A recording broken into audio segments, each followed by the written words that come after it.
माता की, भारत माता की, वंदे वंदे वंदे। ये जो पानी की बोतल फेंक रहे हैं वे कृपया पानी की बोतल न फेंकें, आराम से बैठ जाएं। ये अभद्रता है और अशिष्टता भी। अगर कोई बीच में फेंक रहा है उनको रोक दें।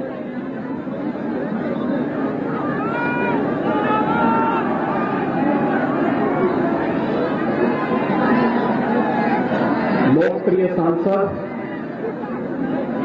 श्री पुष्पेंद्र सिंह चंदेल जी,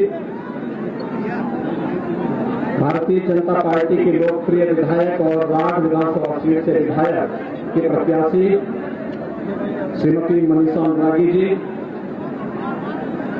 जिला प्रभारी श्रीमती रंजना उपाध्याय जी, डॉक्टर कमलेश सक्सेना जी, राजेंद्र चौधरी जी, जिला पंचायत अध्यक्ष श्रीमती जयंती राजपूत जी,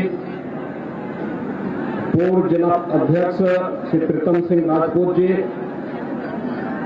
आज के इस कार्यक्रम में उपस्थित भारतीय जनता पार्टी के सभी पदाधिकारीगण और भारी संख्या में उपस्थित राड विधानसभा क्षेत्र से जुड़े हुए उपस्थित भाइयों बहनों, बाबा पाटलेश्वर के चरणों में नमन करते हुए सुमेरपुर स्थित तपोभूमि मंदिर स्वामी रोटीराम महाराज की समाधि और अभी मुझे यहाँ पर स्वामी ब्रह्मानंद जी महाराज की पावन समाधि पर भी पुष्पांजलि करने का अवसर प्राप्त हुआ है। भारत माता के इन महान सपूतों के प्रति विनम्र श्रद्धांजलि अर्पित करते हुए मैं आप सभी राठवासियों का हृदय से स्वागत करता हूं, अभिनंदन करता हूं। भाइयों बहनों, बुंदेलखंड तीर्थ भूमि है, वीर और वीरांगनाओं की भूमि है, प्रचुर प्राकृतिक संसाधन से भरपूर, प्रकृति और परमात्मा के सीम कृपा की भूमि है। और इस भूमि पर 5 वर्ष के अंदर हमें आप सबकी सेवा करने का अवसर प्राप्त हुआ है। आज उसी का लेखा जोखा प्रस्तुत करने के लिए मैं आपके बीच में राठ में आया हूं और श्रीमती मनीषा अनुरागी को फिर से विधायक बनाने की अपील करने के लिए भी आया हूं।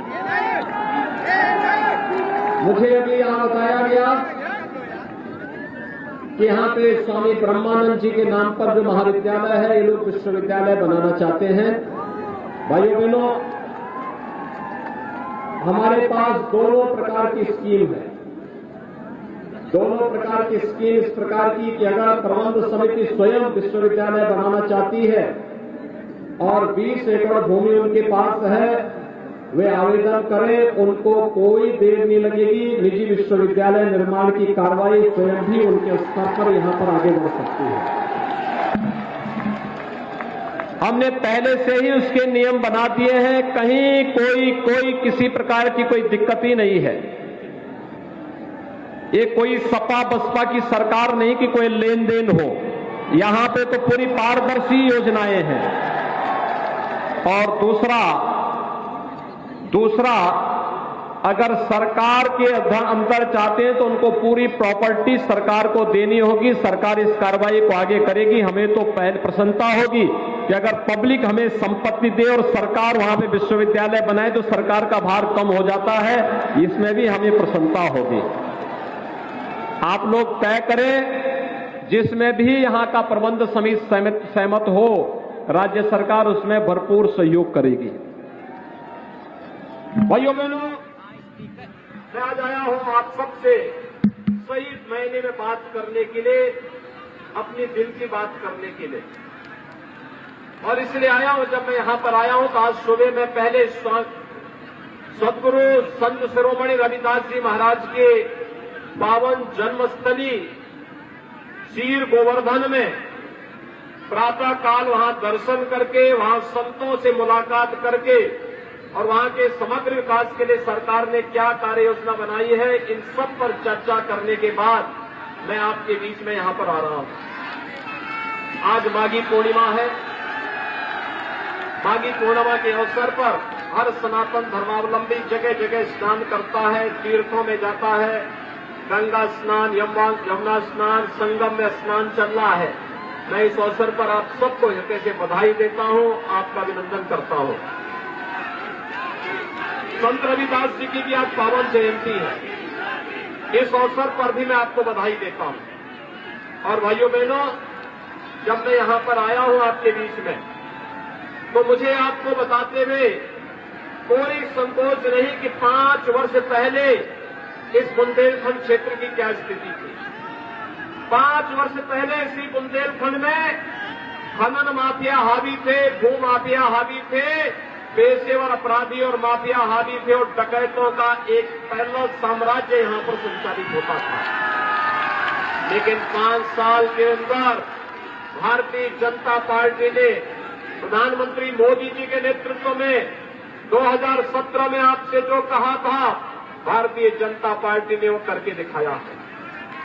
भाइयों बहनों, 5 वर्ष पहले बेटियां सुरक्षित नहीं थी। इन 5 वर्षों में हर बेटी अपने आप को सुरक्षित महसूस कर रही है और बिना भय और आतंक के स्कूल जा सकती है।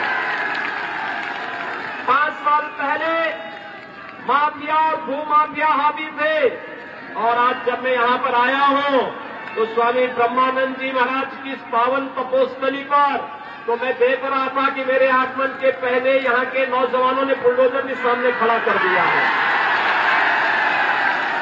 ये बुलडोजर विकास का प्रतीक भी है और माफियाओं की छाती पर उनकी अनैतिक कमाई पर चढ़ाने का प्रतीक भी है। और मैं आपको यही आश्वासन देने के लिए आया हूं, अगर हमने सुरक्षा का बेहतर माहौल दिया है, हमने बुंदेलखंड के विकास की एक समग्र योजना को आगे बढ़ाया है। जिस बुंदेलखंड के बारे में लोग कहते थे कि बुंदेलखंड में पानी नहीं, आज हम हर घर नल की योजना लेकर के बुंदेलखंड में आ गए हैं। हर गांव में घर घर पेयजल की स्कीम बन रही है कि नहीं बन रही है? पाइपलाइन बिछ रही है कि नहीं बिछ रही है? भाइयों बहनों, दशकों से लंबित थी अर्जुन सहायक परियोजना। अर्जुन सहायक परियोजना का लोकार्पण प्रधानमंत्री जी ने कर दिया है ना। हमीरपुर, महोबा, बांदा, चित्रकूट, ललितपुर, ये 5 जनपद इससे सीधे सीधे लाभान्वित होने वाले हैं। और अभी तो केन बेतवा नदी जोड़ो कार्यक्रम हो रहा है और हम लोगों ने पुष्पेंद्र जी से कहा है इसकी कार्य योजना बनाइए, हमीरपुर जनपद में भी इसका पानी आना चाहिए जिससे यहां के लोगों को कोई समस्या न होने पाए। भाइयों बहनों, आज बुंदेलखंड एक्सप्रेस वे बन रही है ना। बुंदेलखंड एक्सप्रेस वे बन रही है और डिफेंस कॉरिडोर भी बन रहा है। लेकिन फर्क साफ है, ये जो समाजवादी परिवारवादी थे ना, वास्तव में समाजवादी और परिवारवादी नहीं थे भाइयों बहनों, ये तमंचावादी भी थे। इन्होंने तो बुंदेलखंड के हर जिले में तमंचा की अवैध फैक्ट्री लगाने का काम किया था। यहां के नौजवानों के भविष्य के साथ खिलवाड़ करने का कार्य किया था। और आज भाइयों बहनों, बुंदेलखंड में तोप बनाने का कारखाना और फाइटर विमान बनाने का कारखाना, लड़ाकू विमान बनाने का कारखाना भारतीय जनता पार्टी की डबल इंजन की सरकार डिफेंस कॉरिडोर के माध्यम से लगा रही है। अभी बनने दीजिए बुंदेलखंड एक्सप्रेसवे को पूरा। बुंदेलखंड एक्सप्रेसवे बनेगी तो भाइयों बहनों यहां उद्योग भी लगेंगे। मेरे बुंदेलखंड के नौजवानों को नौकरी और रोजगार के लिए बुंदेलखंड को छोड़ करके नहीं जाना पड़ेगा और हर घर को पानी, हर घर नल और हर खेत को पानी पहुंचा करके यहां की धरती से भी सोना उगलने का कार्य करेंगे। यहां का किसान भी खुशहाल होगा, नौजवान भी खुशहाल होगा। आज बुंदेलखंड इस दिशा में आगे बढ़ा है। पर्यटन की ढेर सारी संभावनाएं यहां पर है। इस पर्यटन की संभावनाओं के माध्यम से यहाँ के नौजवानों की आस्था, यहाँ की आम जनमानस की आस्था का सम्मान तो होगा ही, लेकिन यहाँ के नौजवानों के लिए रोजगार सृजन का कार्य भी इस पर्यटन के माध्यम से विकसित करेंगे। और इसीलिए आज मैं आपके पास आया हूं। भाइयों बहनों, आप देख सकते हैं बुंदेलखंड के लिए हमारी जो कार्य योजना थी, अकेले हमीरपुर जनपद की ही मैं बात करूं तो भाइयों बहनों, हमीरपुर में 41,400 से अधिक किसानों का ऋण माफी का कार्यक्रम हमारी सरकार ने किया था। 41,400 प्रधानमंत्री किसान सम्मान निधि में 1,76,600 से अधिक किसानों को सालाना 6,000 रुपये सालाना उनके अकाउंट में स्वतः ही आ रहे हैं। भाइयों बहनों, पाइप पेयजल स्कीम के अंतर्गत यहां पर 27,682 परिवारों में कनेक्शन दिए जा चुके हैं। और अगर मैं दिव्यांगजन पेंशन, निराश्रित महिला पेंशन, वृद्धावस्था पेंशन की बात करूं, समाजवादी पार्टी ने इस पेंशन को रोक दिया था। और भाइयों बहनों, आज हमारी सरकार प्रदेश के अंदर 1 करोड़ दिव्यांगजनों को, विधवा महिलाओं को और प्रदेश के वृद्धजनों को 12,000 रुपये सालाना पेंशन उपलब्ध करवा रही है। और अगर मैं हमीरपुर की बात करूं तो 7,066 दिव्यांगजन, 17,329 निराश्रित महिला और 49,045 वृद्धजनों को हम आज के दिन पर बुंदेलखंड में 12,000 रुपये पेंशन की सुविधा अकेले हमीरपुर जनपद में उपलब्ध करवाने का कार्य कर रहे हैं। भाइयों बहनों, प्रधानमंत्री आवास योजना समाजवादी पार्टी की सरकार में पूरे प्रदेश में 5 वर्ष में 18,000 आवास नहीं दे पाए थे पूरे प्रदेश में। और हमारी सरकार ने, भारतीय जनता पार्टी की डबल इंजन की सरकार ने इसी कालखंड में 43,50,000 गरीबों को एक आवास दिया है और हमीरपुर में 15,000 गरीबों को एक आवास मिल गया है।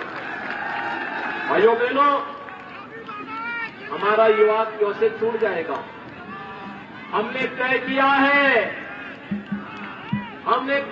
है हर युवा को स्मार्टफोन और टैबलेट उपलब्ध करवाने का कार्य करेंगे।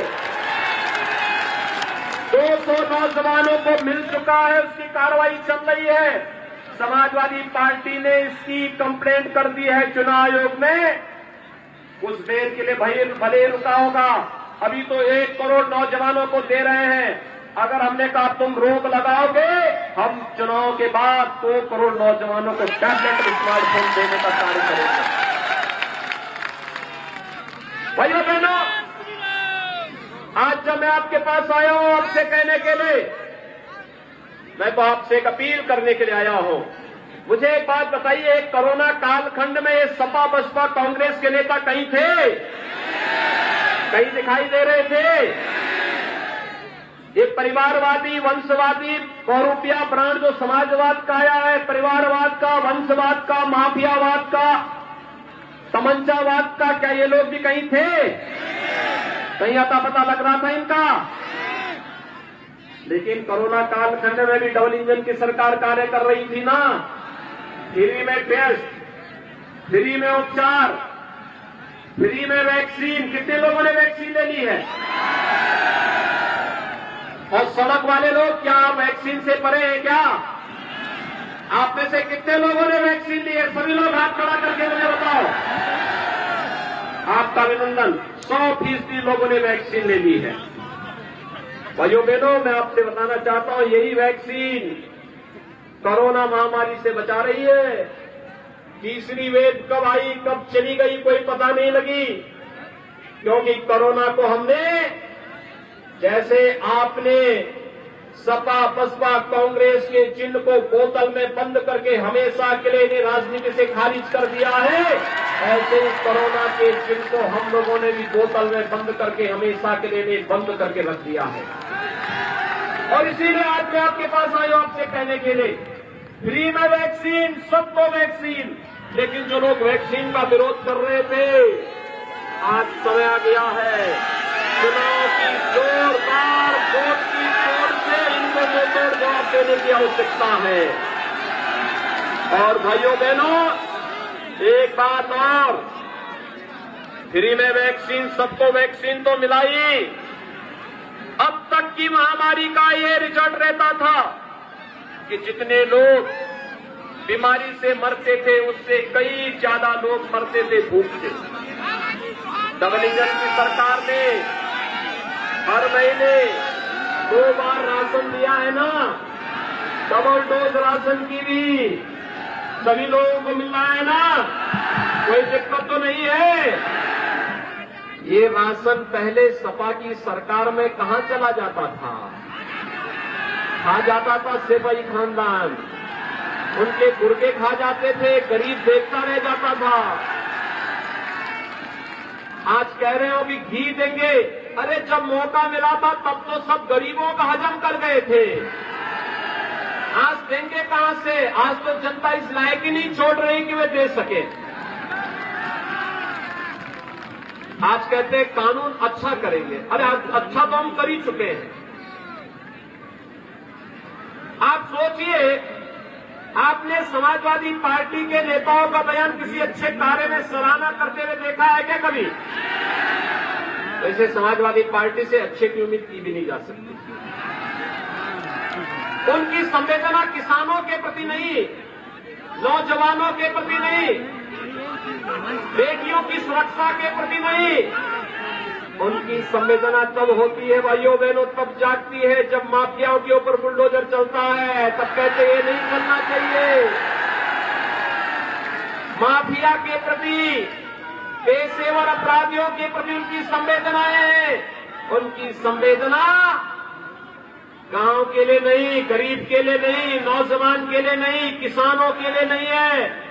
और इसलिए भाइयों बहनों, मैं आप सबसे कहने के लिए आया हूं, भारतीय जनता पार्टी ने विकास किया है और भारतीय जनता पार्टी विकास कराएगी।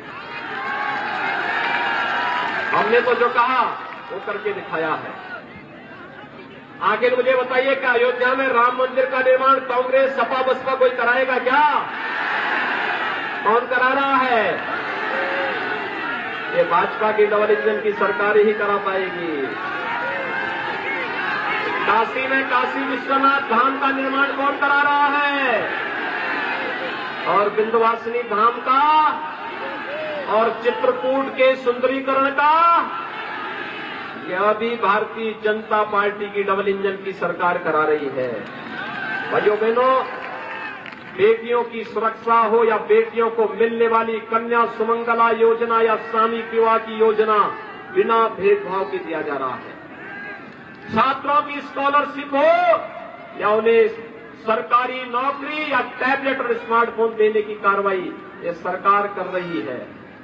हर घर नल और हर खेत को पानी देने का काम भी कोई कर रही है, तो भारतीय जनता पार्टी की डबल इंजन की सरकार कर रही है। तो भाइयों बहनों, वोट पाने का अधिकार भी तो भारतीय जनता पार्टी को ही होना चाहिए ना। क्या मनीषा ड्रागी जी को भारी बहुमत से विजयी बनाएंगे? भारी बहुमत से, कमल चुनाव चिन्ह पर। भाइयों बहनों, ये कमल चुनाव चिन्ह पर याद रखना, विपक्षियों की जमानत तब जब जब्त होगी, चुनाव के दिन जब आप पहले करेंगे पहले मतदान, फिर जलपान। पहले मतदान, पहले मतदान, पहले मतदान।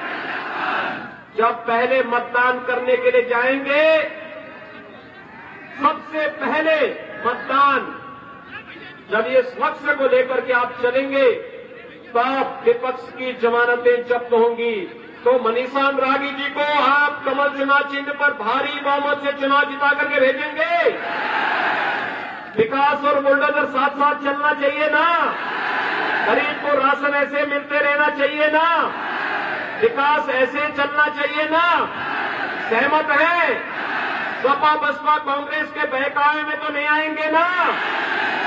दूर तक भी मत पटकने देना, दूर तक भी नहीं, क्योंकि ये प्रदेश के विकास के अपशकुन है। अपशकुन को जितना दूर कर लोगे, उतना वर्तमान और आने वाली पीढ़ी का भविष्य बन पाएगा। और इसलिए भाइयों बहनों, दोनों हाथ ला करके मेरे साथ बोलेंगे, दोनों हाथ ला करके, जहां तक मेरी आवाज जा रही है, भारत माता की, भारत माता की।